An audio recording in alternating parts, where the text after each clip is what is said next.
नमस्ते बच्चों। आज हम हमारा इकाई 11 मापन के बारे में चर्चा करेंगे। मापन यानी आप सबको पता है क्या है? मेजरमेंट। तो मापन की आवश्यकता क्यों होती है? आपको पता है ना, हर जगह अगर आप दुकान से कोई चीज खरीदने जाओ, कोई सामान खरीदने जाओ, तब क्या है, आप किलोग्राम में खरीदते हो, ग्राम में खरीदते हो, है ना? या फिर कोई तेल कुछ लेने जाओ तो लीटर में खरीदते हो, या दूध लेने जाओ तो ये तो यानी हर जगह हर चीज के लिए क्या होता है? मापन की आवश्यकता होती है। जैसे कि हमारे दैनिक जीवन में, है ना, दैनिक जीवन में हम अनेक क्रियाकलाप करते हैं। क्या करते हैं? बहुत सारे क्रियाकलाप करते हैं। जैसे कि आप प्रातःकाल उठते हो, है ना? जैसे एक समय पर, एक निश्चित समय पर आप उठते हो, एक निश्चित समय पर आप सो जाते हो। घर से स्कूल जाने की लंबाई, सब्जी वाले से सब्जी खरीदना, दूध वाले से दूध लेना, इन सभी कार्यों के लिए हमें क्या करते हैं? हम लोग किसका करते हैं? समय का, है ना? समय कितना लगा, फिर क्या है, दूरी कितनी लगी, मात्रा क्या है। तो ये सब किसके अंतर्गत आता है? ये सब मापन के अंतर्गत आता है। इसके अतिरिक्त कई बार ऐसे अवसर भी आते हैं जब हम लंबाई या दूरी भी मापने की आवश्यकता होती है। और इन सभी गणनाओं या माप के लिए उचित उपकरण, है ना, एक उचित उपकरण की जरूरत होती है। और इस प्रकार से हम जो है विभिन्न भौतिक राशियों के मापन व उनके मात्रकों का हम देखते हैं। इस पाठ में हम लोग उसके बारे में हम लोग अध्ययन करेंगे, ठीक है? विभिन्न भौतिक राशियां व मापन की। तो अब मापन की आवश्यकता क्यों होती है? तो हमें पता है मापन हमारी हर दिन की जरूरत है।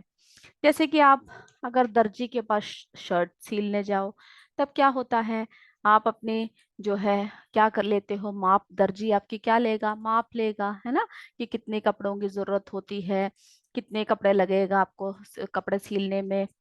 सब्जी लेने जाते हो तो फिर क्या होता है, सब्जी वाला जो है उसको तौल कर देता है ना, कि कितना किलो चाहिए या फिर कैसे कितना ग्राम है, सब क्या करता है, तौल के देता है।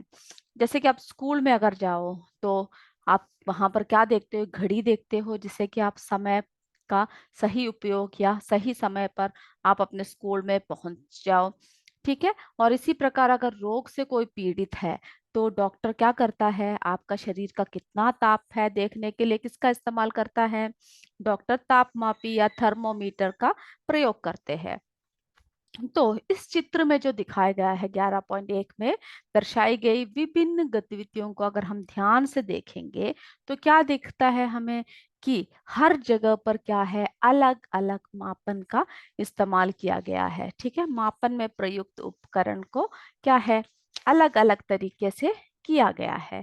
तो अब हम देखते हैं मानक मात्रण की तो आवश्यकता क्यों है। तो आपके इसमें पहले एक तालिका दे रखा है, जो तालिका कौन सा है? 11.1, ठीक है? इस तालिका को आप क्या करोगे, इस चित्र के हिसाब से, जो आपके 11.1 में चित्र दे रखा है उसके हिसाब से आप भरोगे। पहला जो चित्र है, क्या देखा? दर्जी, है ना? दर्जी जो है एक लड़के का शर्ट नाप रहा है। तो मापन में प्रयुक्त उपकरण क्या है? दूसरे में कौन सा है? तीसरे में कौन सा है? चौथे में कौन सा है? तो इस तालिका को क्या करोगे आप इस तालिका को पूरा करोगे, ठीक है? फिर फिर हम क्या देखते हैं? मानक मात्रक की आवश्यकता, ठीक है? अब हम अगला क्या देख रहे हैं? मानक मात्रक की आवश्यकता।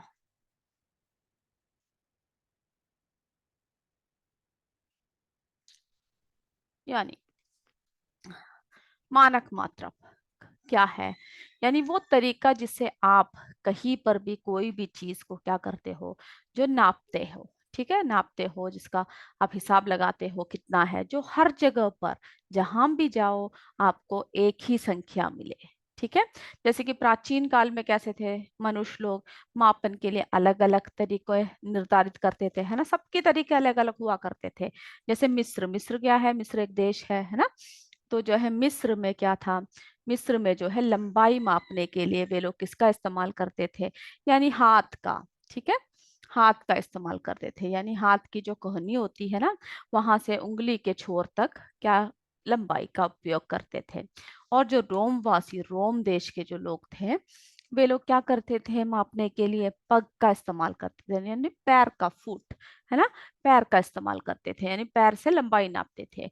इसी प्रकार संसार के विभिन्न भागों में जो है लोग लंबाई के मात्रक के रूप में फुट का उपयोग करते हैं। तो जैसे कि 3 फुट, तो एक एक हिसाब होता है कितना कितना होता है। ठीक है, जैसे 3 फुट जो है बराबर कितना होता है? 1 गज होता है। ठीक है, इस तरह से जो है हर जगह क्या होता है? एक एक हिसाब के से नापते थे। तो हमने देखा कि जैसे कि 1 गज कपड़ा लोग बाग के एक सिरे से अपनी ठोड़ी तक नापते थे। अतः जो है अलग अलग जगह पर जब हम लोग इस ऐसे से हिसाबों का लगाते थे या ऐसे से चीजों से जब हम नापते थे, तब क्या था? विभिन्न व्यक्तियों द्वारा अलग अलग माप होती थी, यानी अलग अलग मापी जाती थी। तो अब देखते हैं, जैसे कि एक क्रियाकलाप दे रखा है कि आप सोचोगे कि मिस्र में ऐसे नापते थे, फिर क्या बोलते हैं रोम में अलग तरीके से नापते, तो हमें क्या मिलेगा? उन सब से अलग अलग हिसाब मिलेंगे। जैसे आपकी इसमें एक तालिका दे रखा है, जैसे क्या है? एक विद्यालय की, यानी आपकी कक्षा में जो एक मेज रखा हुआ है, जो अध्यापक का जो मेज रखा हुआ है, वो क्या करना है आपको? वो जो मेज है उसको नापना है, प्रत्येक, ठीक है, सारे प्रत्येक स्टूडेंट्स को क्या करना है? उस मेज को माप कर क्या करना है? छात्र का नाम लिखना और मेज की माप कितना है, यानी बालिशत द्वारा, यानी क्या करोगे आप? अपने हाथ के द्वारा ऐसे से कर कर, इस तरह से कर कर नापना है। ठीक है, तो क्या होगा अगर ये तालिका आप भरोगे? तो प्रत्येक विद्यार्थियों का अलग अलग माप निकलेगा। ठीक है, लंबाई के माप, तो तब क्या है? अलग अलग मिलेगा, आपको पता नहीं चलेगा कितना है असली में। जो बड़े, जो जिनका हाथ थोड़ा बड़ा होगा उनका उनका क्या होगा? माप अलग होगा। जिनका हाथ छोटा होगा वो अलग माप आएगा। तो अतः बालिशत लंबाई मापने का उचित मात्रक नहीं है। तो लंबाई के मापन के लिए एक निश्चित मानक मात्रक की आवश्यकता होती है। ठीक है, जिससे कि क्या हो सकता है? सभी विद्यार्थियों की माप समान आए। तो जिन राशियों को प्रत्यक्ष रूप से माप कर किसमें व्यक्त कर सकते हैं? संख्या में। ठीक है, तो क्या है? तो जिन राशियों को प्रत्यक्ष रूप से मापकर संख्या में व्यक्त किया जाता है, उन्हें क्या कहते हैं? भौतिक राशि कहते हैं। कौन से राशि कहते हैं? भौतिक राशि। ठीक है, उन्हें कौन सी राशि कहते हैं? भौतिक राशि कहते हैं। तो सबका जो है, तो हमने इस चित्र में क्या देखा कि सभी का जो है, जब इसका नाप निकलेगा तब क्या होगा? सबका अलग अलग निकलेगा। तब जो भौतिक राशि क्या है? यानी जिन राशियों को प्रत्यक्ष रूप से माप कर संख्या में व्यक्त किया जा सकता है, यानी संख्या में जिसको हम व्यक्त कर सकते हैं, उसे हम क्या कहते हैं? उसे हम भौतिक राशि कहते हैं। भौतिक राशि को क्या करेंगे हम लोग? उसको मापने के लिए जो है दो बातों की जानकारी होना आवश्यक है। सबसे पहला क्या है? मात्रक। ठीक है, मात्रक यानी क्या है? यूनिट्स। यूनिट्स, जैसे कि किसी भौतिक राशि की माप हेतु उस भौतिक राशि के एक निश्चित परिमाण को आधार या मानक मानकर उस भौतिक राशि के मानक को क्या किया जाता है? मानकों के पदों में व्यक्त किया, जैसे कि केजी हुआ, है ना, जैसे किलो में वो करते हैं आप, लीटर में करते हैं, या फिर किलोग्राम में, है ना। ये सब जो है क्या है? जो उसकी मात्रक है, उसकी क्या है? उसकी यूनिट्स है। तो और दूसरा क्या है? संख्यात्मक। ठीक है, तो सबसे पहला हमने क्या देखा? मात्रक। और दूसरा क्या देखा? संख्यात्मक। संख्यात्मक या अंकिक। ठीक है, अंकिक मान, संख्यात्मक या अंकिक मान। तो यानी इसके न्यूमेरिकल वैल्यू, जैसे कि समझ लीजिए आपके पास 7 केजी, यानी तो क्या है? 7 क्या है? इसकी न्यूमेरिकल वैल्यू है। जैसे कितने 7 को मिलाकर 7 केजी, यानी कितने केजी को मिलाकर 7 केजी हुआ? जैसे 1 केजी प्लस 1 केजी, है ना, इस तरह केजी केजी कितने केजी? 7 केजी को मिलाकर कितना होगा? यानी 7 केजी होगा। तो क्या हुआ? हम इन सबको जो है आसान करने के लिए हम लोग क्या करेंगे, सिर्फ 7 kg लिखेंगे, 8 kg लिखेंगे। ये थोड़ी कि केजी केजी केजी करके से प्लस करते रहेंगे, है ना, जोड़ते रहेंगे। तो ये इसकी संख्यात्मक है या आंशिक मान है, और ये क्या है, केजी क्या है, इसकी मात्रक। ठीक है। तो संख्यात्मक या अंकित मान इस बात को स्पष्ट करता है कि मापी गई भौतिक राशि में कोई मात्रक कितनी बार सम्मिलित है। जैसे कि ये 7 kg है, जैसे 6 kg हुआ तो 6 बार सम्मिलित है ना। तो ये जो है इसको व्यक्त करता है। और किसी भौतिक राशि में कोई मात्रक जितनी बार शामिल होता है, वही उस भौतिक राशि का माप होता है, मेजरमेंट होता है। ठीक है। तो क्या है, अब जैसे कि माप, जैसे कि उदाहरण के लिए यदि कोई माप 10% हो, ठीक है, तो क्या होगा, यहाँ पर 10 जो है इसका संख्यात्मक क्या है, मान है, और जो 42 है वो मात्रक है। जैसे कि हमने बताया 6 क्या है, संख्यात्मक है, और केजी क्या है, इसका मात्रक है। ठीक है। चलिए, अब जो है मापन हेतु यानी मापन पद्धति देखते हैं। अब मापन पद्धति।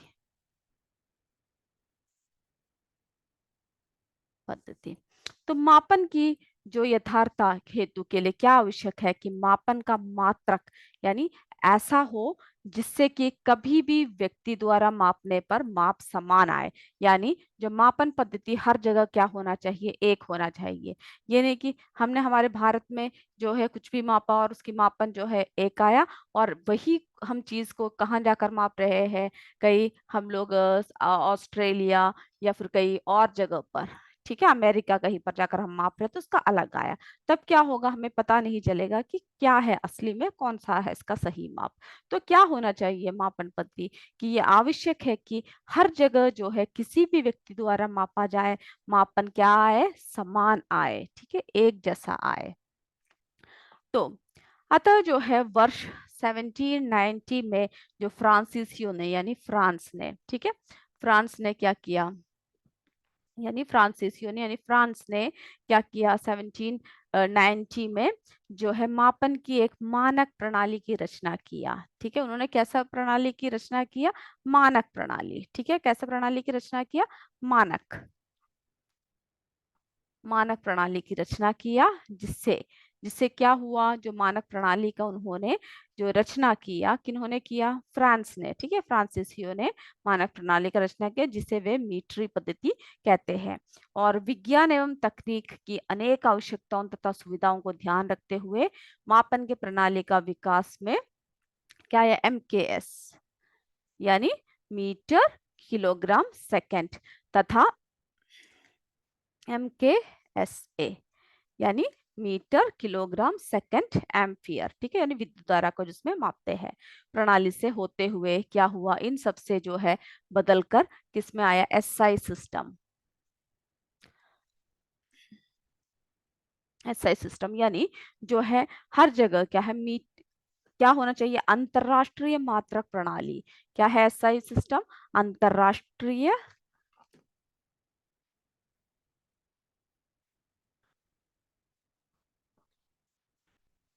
SI, है ना, SI सिस्टम,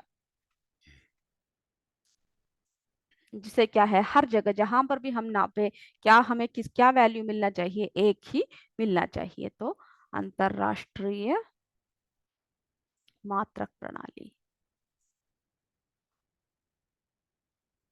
प्रणाली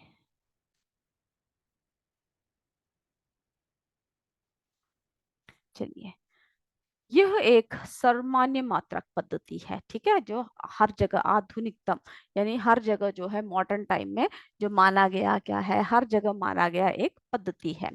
तो मानक निर्धारित करने का अंतरराष्ट्रीय कार्यालय कहाँ पर है, फ्रांस में है। ठीक है, सॉरी, फ्रांस में है। ठीक है, फ्रांस में क्या है, मानक निर्धारित करने का अंतरराष्ट्रीय कार्यालय यानी अंतरराष्ट्रीय कार्यालय, अंतरराष्ट्रीय कार्यालय।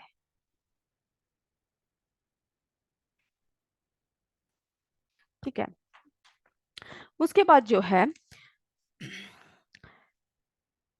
तो अंतरराष्ट्रीय मानक मात्रकों को पेरिस, ठीक है, यानी फ्रांस के पेरिस के नाप तोल ब्यूरो में सुरक्षित रखा गया। और भारत के कहाँ पर रखा गया है? भारत के जो अंतरराष्ट्रीय मानक मात्रकों के प्रतिरूप को राष्ट्रीय भौतिक प्रयोगशाला यानी एनपीएल, यानी क्या है, नेशनल फिजिकल लेबोरेटरी में, यानी नई दिल्ली में, न्यू दिल्ली, ठीक है, नई दिल्ली में क्या है, सुरक्षित रखा है। यानी जैसे कि 1 किलोग्राम यानी 1 केजी का जो कितना तोल है, वो सब क्या कहाँ कितना होना चाहिए, उसमें कितना ग्राम होना चाहिए, वो सब कहाँ पर रखा हुआ है, वो सब जो है हमारे जो कैपिटल यानी नई दिल्ली में रखा हुआ है, ठीक है। तो अब देखिए कि अंतरराष्ट्रीय यानी सब जगह क्या हुआ, एक ही मात्रक प्रणाली होना चाहिए ना। इसके लिए जो है अंतरराष्ट्रीय मात्रक प्रणाली में कुछ बातें निश्चित किया है, जो हर जगह पर क्या है, एक ही मापन प्रणाली है, ठीक है। वो कहाँ कहाँ पर क्या क्या है, जरा हम लोग देख लेते हैं। ये देखिए, जो भौतिक राशि क्या है, लंबाई क्या है, भौतिक राशि यानी क्या करते हैं हम लोग, जो भौतिक रूप से नापी जाए, ठीक है, जो भौतिक रूप से नापी जाए तो उनके संकेत भी देखते हैं। ये भौतिक राशि जो है लंबाई, ठीक है, भौतिक राशि क्या है, ये देख रहे हो ना, लंबाई, लंबाई का SI मात्रा क्या है, जो हर जगह पर जो प्रख्याप है, यानी हर जगह पर एक ही है, वो मीटर है, संकेत M। भौतिक राशि देखिए, द्रव्यमान का किलोग्राम है, जिसे हम केजी कहेंगे संकेत में, समय का सेकंड है मात्रक, और एस, ठीक है, इसका संकेत। ताप का केल्विन के, पदार्थ की मात्रा मोल, MOL मोल, ठीक है, ज्योति तीव्रता कैंडिला CD, विद्युत धारा एम्पियर, ठीक है, उसकी जो SI मात्रक है, और संकेत जो है A। तो इस तरह से जो है क्या किया कि सभी जगह पर अंतरराष्ट्रीय मात्रक प्रणाली जो SI सिस्टम के 7 मूल मात्रक, ठीक है, तो इसके जो SI सिस्टम के कितने मात्रक दिखाए गए, 7, ठीक है। इसको आप क्या कीजिएगा, आप अपने नोटबुक में लिख के रखिएगा, ठीक है, कितने मात्रक दिखाए गए हैं, 7 दिखाए गए हैं, ठीक है, इसको याद रखिएगा। SI सिस्टम का यानी अंतरराष्ट्रीय, ठीक है, SI सिस्टम यानी अंतरराष्ट्रीय मात्रक प्रणाली,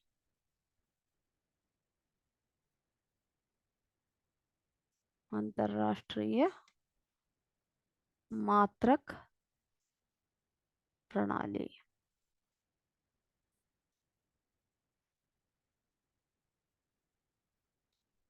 अंतरराष्ट्रीय मात्रक प्रणाली जो है SI सिस्टम, ठीक है, उसमें जो है 7 मूल मात्रक, ये देख रहे हैं ना, 1 से लेकर 7 तक है, देख रहे हो ना, 1 से लेकर कितना है, 7 तक है। तो जो है 7 मूल मात्रक तथा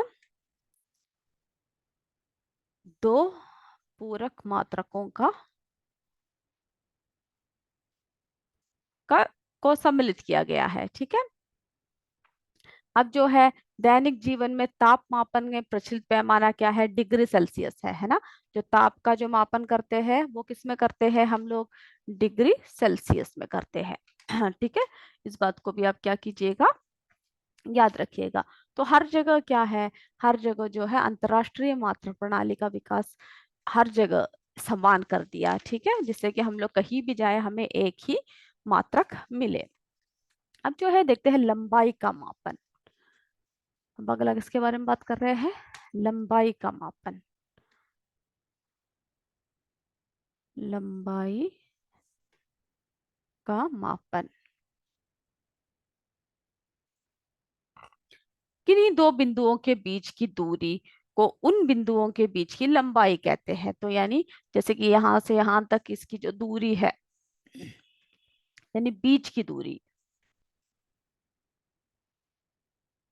दूरी को क्या कहते हैं, बीच की दूरी को जो है लंबाई कहते हैं। ये किसी दी गई वस्तु की लंबाई, चौड़ाई, ऊंचाई या 2 स्थानों के मध्य की दूरी भी हो सकती है। यानी ये किस चीज की लंबाई हो सकती है ना, इन दोनों के बीच की चौड़ाई हो सकती है, इनकी दूरी हो सकती है, या कोई भी, ठीक है, तो ये सारी जो बातें होती है, जैसे कि किसी दी गई वस्तु की लंबाई, चौड़ाई, ऊंचाई, दो स्थानों के मध्य के दूरी आदि।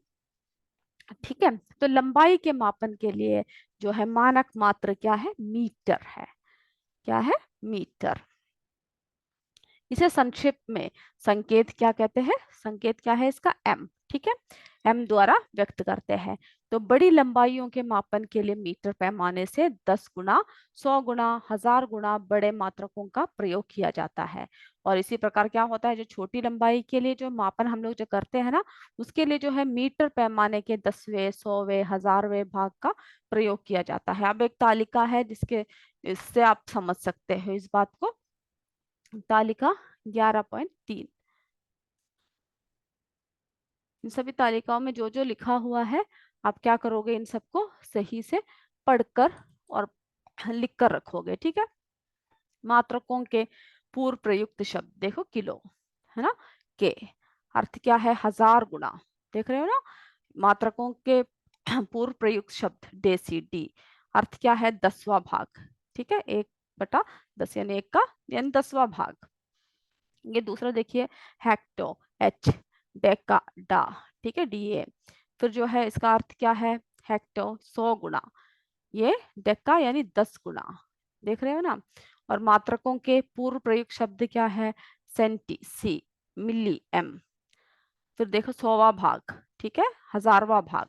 तो इस तरह से जो है क्या कर रखा है, जो बड़ी लंबाइयों के मापन के लिए मीटर पैमाने के 10 गुना, 100 गुना, 1000 गुना और बड़े मात्रकों का प्रयोग किया जाता है। इसी प्रकार छोटी लंबाई के मापन के लिए मीटर पैमाने के 10वें, 100वें, 1000वें भाग का प्रयोग किया जाता है। ठीक है, तो जैसे कि आप हमारे जो दैनिक व्यवहार में हम लंबाई मापने के लिए क्या करते हैं, हम लोग विभिन्न तरीकों का इस्तेमाल करते हैं, है ना। हम लोग क्या करते हैं, बहुत सारे तरीकों का इस्तेमाल करते हैं। लंबाई मापने के लिए हम मीटर पैमाने का उपयोग करते हैं। ये देखो, हम लोग लंबाई को असली में किसमें नापना चाहिए, मीटर पैमाने में। जैसे कि दर्जी के पास अगर जाओ तो क्या होगा, तो वे लोग किसका इस्तेमाल करते हैं, मापक फीते का इस्तेमाल करते हैं, है ना। मापक फीते का इस्तेमाल करते हैं। जबकि कपड़े के जो व्यापारी होते हैं वो मीटर छड़ का इस्तेमाल करते हैं। व्यापारी किसका इस्तेमाल करते हैं, मीटर छड़ का इस्तेमाल करते हैं, क्योंकि उन्हें बहुत बड़े बड़े कपड़ों की नाप तोल करनी होती है ना। किसी वस्तु की लंबाई मापने के लिए सही साधन का चयन करना क्या है, आवश्यक होता है हमारे लिए। जैसे कि अगर वृक्ष का घेरा अथवा अपने सीने यानी वक्ष के माप के लिए हम लोग क्या करेंगे, मीटर पैमाने का प्रयोग नहीं कर सकते हैं। ऐसे मापों के लिए मापक फीता अधिक सुविधाजनक। तो जैसे जैसे हम लोग करते हैं उसी तरह से क्या होता है, हमें मापक का इस्तेमाल करना पड़ता है। ठीक है, जैसे कि देखिए 1 इंच इजिकल कितना है, 2.54 सेंटीमीटर। ठीक है, 1 फुट, इन सब का हिसाब जो है आप जरा लिख के रख लीजिएगा। 12 इंच।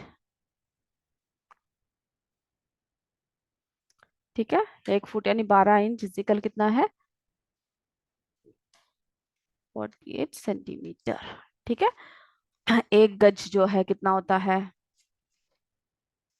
चलिए यहाँ पर लिख देते हैं, 1 गज।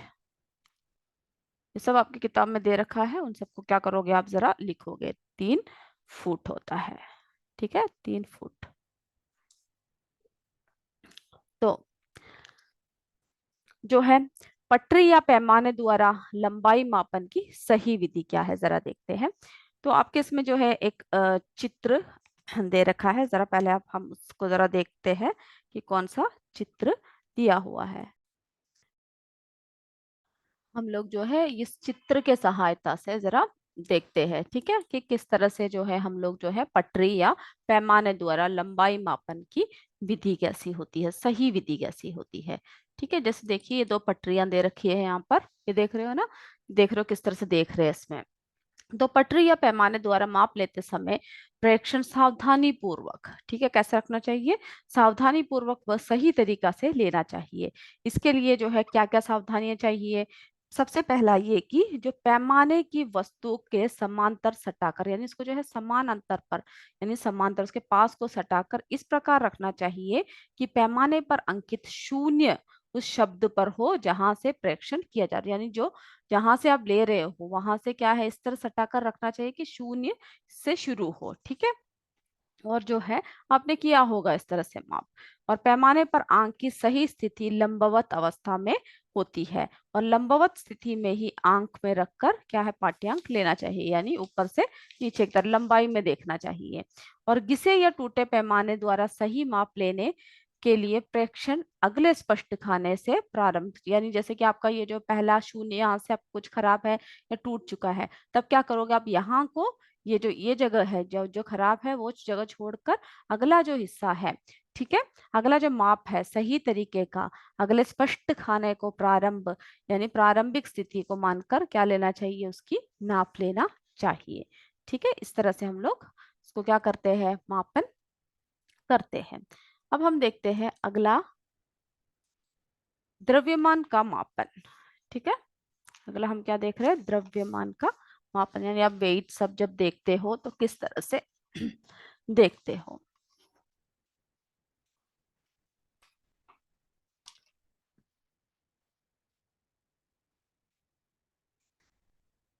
द्रव्यमान का मापन, तो यानी अगर आप दो समान आकार की खाली ग्लास या कोई अन्य बर्तन लोगे तो एक ग्लास में उसके आधे भाग में पानी भरिए और दूसरे ग्लास को पूरा भरिए। फिर क्या होगा, जैसे कि आपने दो ग्लास ले रखा है, एक ग्लास में आधा पानी भर दिया और जो दूसरा ग्लास है उसमें पूरा पानी भर दिया। ठीक है, तब क्या होगा, फिर भारी भारी से उठाए क्या अनुभव होगा, जिसमें आधा पानी भरा हुआ है वो कम भारी है, और ये जो है जिसमें पूरा पानी भरा हुआ है वो ज्यादा है ना, इस ग्लास की अपेक्षा अधिक भारी है। तो किसी वस्तु में द्रव्य की जितनी मात्रा उपस्थित होती है उसे उस वस्तु का द्रव्यमान में व्यक्त किया जाता है, यानी कितना उसमें द्रव्य डाला होगा उसी हिसाब से क्या होगा उसका द्रव्यमान व्यक्त करते हैं। तो यानी किसी वस्तु में पदार्थ का जितना मात्रा जितना परिमाण, ठीक है, होता है उस वस्तु का द्रव्यमान कहलाता है। तो द्रव्यमान क्या है, यानी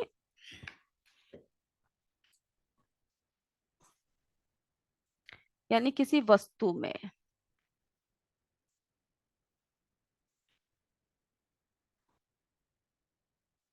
पदार्थ का जितना, किसी वस्तु में क्या है, क्या देखेंगे हम लोग, जो पदार्थ का जितना मात्रा यानी परिमाण, ठीक है, जितना मात्रा क्या होता है, जितना मात्रा होता है उस वस्तु का द्रव्यमान कहलाता है। वो क्या कहलाता है, उस वस्तु का द्रव्यमान। और द्रव्यमान के मापन के लिए किसकी जरूरत होती है, मानक मात्रक। मात्रक क्या है, किलोग्राम है। ठीक है, इसका मानक मात्रा क्या है, किलोग्राम है, जिसे संक्षेप में हम लोग क्या कहते हैं, केजी कहते हैं। जैसे कि आप जो है किलोग्राम में नापते हो। ठीक है, एक उदाहरण दे रखा है बॉक्स में, जो है आपके इसमें दे रखा है, वो जरा हम लोग जरा उसको देखते हैं। चलिए, इसमें देखिए 1 किलोग्राम, देख रहे हो ना, 10 हेक्टोग्राम, देख रहे हो, 1 हेक्टोग्राम 10 डेकाग्राम, 1 डेकाग्राम 10 ग्राम, 1 किलोग्राम 1000 ग्राम। ठीक है, तो आप क्या कीजिएगा, इसको इसको जो है याद कर कर जो है इसको लिख लीजिएगा। तो सामान्यतः क्या होता है, वस्तुओं को तौलने के लिए हम लोग किसका इस्तेमाल करते हैं, तराजू का इस्तेमाल करते हैं।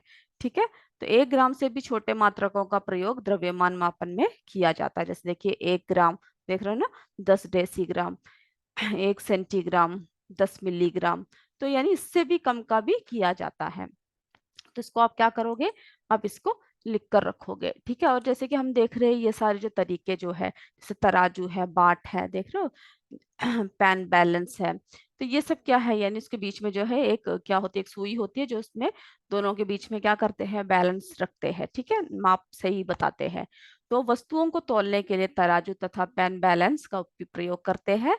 और प्रयोगशाला में द्रव्यमान के सही मापन के लिए क्या करते हैं, भौतिक तुला का उपयोग करते हैं। ठीक है, तो हमने क्या देखा, द्रव्यमान का मापन देखा। अब हम देखते हैं समय का मापन। ठीक है, अब अगला क्या देख रहे हैं हम, समय का मापन, कि हम लोग समय का कैसे माप करते हैं।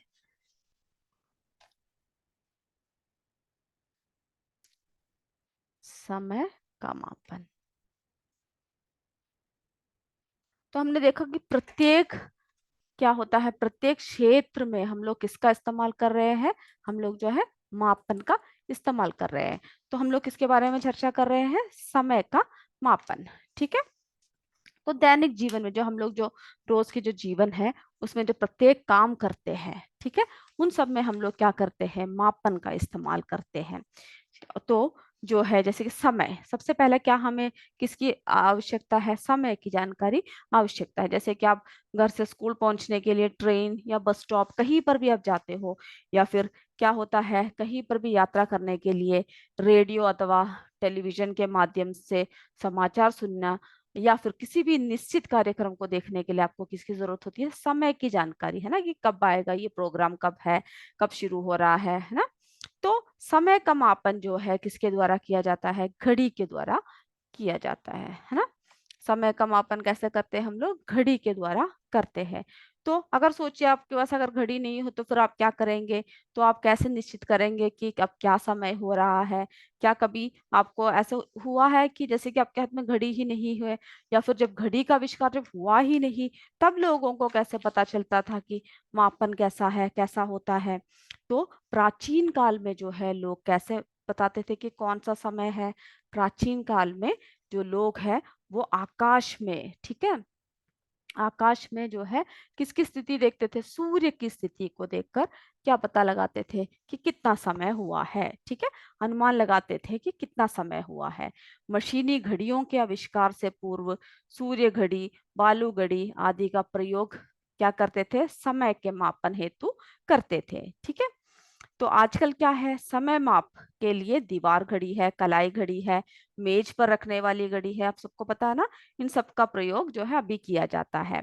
और इन घड़ियों में सेकंड होती है, क्या क्या होती है ना, सेकंड की सुई होती फिर क्या होती है, मिनट की सुई होती है ना, मिनट सुई होती है, फिर घंटे की सुई होती है ना, जिसकी सहायता से घंटा, मिनट, सेकंड का ज्ञान होता है।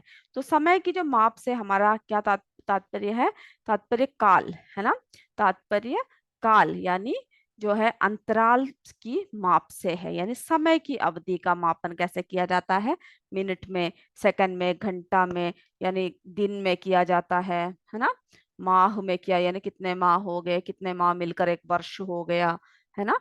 तो इन सब में क्या करते हैं, किया जाता है। और समय का मानक मात्रक, जो समय का जो मानक मात्रक है वो क्या है, सेकंड है। ठीक है, समय का मानक मात्रक क्या है, सेकंड है, समय का मानक मात्रक। तो ये सारे मात्रकों को आप क्या करोगे, याद रखोगे। ठीक है,